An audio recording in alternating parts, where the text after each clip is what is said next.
Brothers, sisters, and fellow men, the scriptures has prophesied perilous times ahead. It has warned us about the evil that will beset humanity in the last days, where people will turn against each other because of greed and the insatiable hunger for power and world domination, and about horrifying plagues and famines that will take the lives of millions worldwide. We are now starting to witness these signs one by one. Unrest and turmoil all around. The unmistakable stench of evil can be felt everywhere. And people are starting to look for answers and are not finding one. It is time to come together as one and humble ourselves before the Lord of hosts.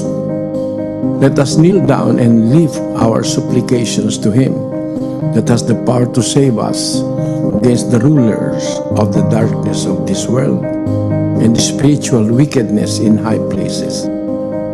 Let us call upon God Almighty for the sake of our children and our children's children, and for every inhabitant of this world who seeks hope and salvation, that we may find peace in our hearts and hope in the great beyond. Despite the predicament that humanity is now facing, brothers and sisters and fellow men, let us prepare our hearts in prayer.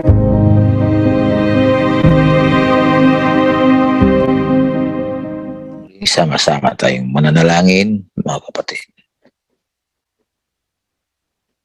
Ama naming nasa mga langit, sa pangalan po ng aming Panginoong Name Hesus, of our Lord Jesus Christ.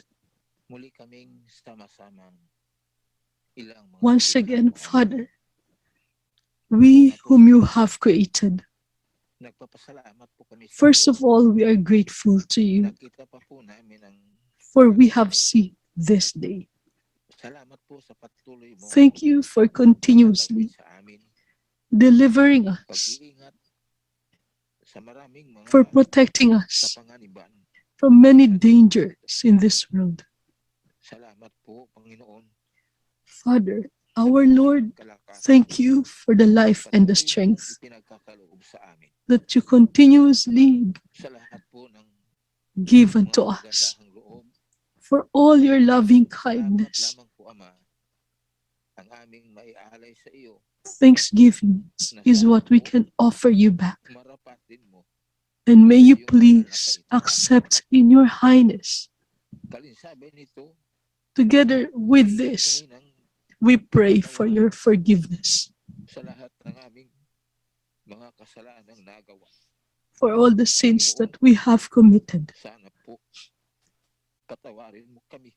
Lord, please forgive Linisin us. mo po ang aming mga puso. Please purify our hearts. Pinatawad na po namin Now that we have ang mga forgiven nagkulang sa amin. those who had shortcomings unto us. Loobin mo po Father, na ng maraming mga panganib sa aming paligid. Makapagpatuloy kami allow us to continue sa in the iyong midst banal na kautusan.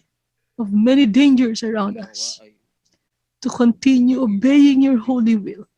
hindi lamang And may we sa be kundi ang worthy not pangako only in this life, buhay na but walang also hanggan. in your promise of eternal Nawa life. po sa iyong mga nilikha. Have mercy on your creations, Ingatan mo kaming our lahat. Father. Please keep us all safe Magpagaling ka po and heal ng aming mga karamdaman. our Ilasan po, illnesses Ama, ng mga and suliranin. solve our problems. Sana makasumpong kaming palagi. May we always find Biyaya mercy mo mula sa iyo. and grace from you. Kaawaan mo po ang mga Have mercy on nawawalan ng those pag-asa. who are losing hope. Bigyan mo po, Ama, ng pagkakataon.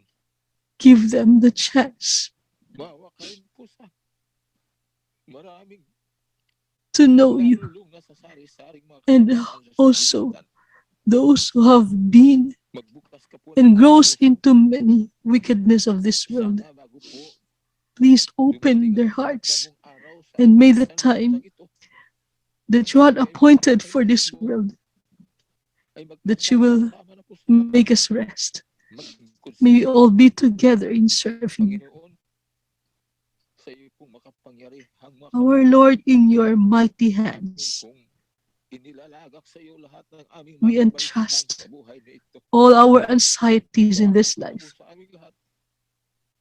Please keep us all Salamat safe. po We thank you ng maraming salamat exceedingly, Father, sa pangalan po ng in the name Panginoong of Hesus. our Lord Jesus Christ. Amen.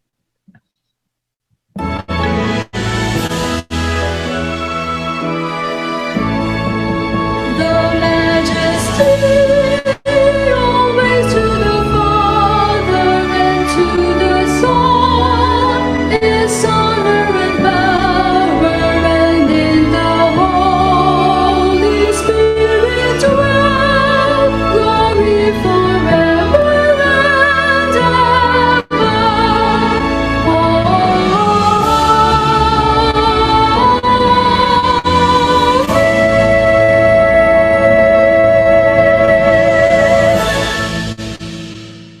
At muli, tanggapin And natin ang let us basbasan receive the ng blessings Diyos and love nasa of mga our Father God in the biyaya heavens, ng the saving ligtas grace, at and the pagpapatuloy healing of our Lord ng Jesus Kristo Christ, at ang patuloy na pakikipis and the ng communion Santo of the Holy Espiritu Spirit ay siya nawang maghari reign sumabay sa ating mga puso, and guide our sa ating mga hearts anak, and sa our ating mga children magulang, and our parents magpakailan, kailanman, forever and ever. Amen.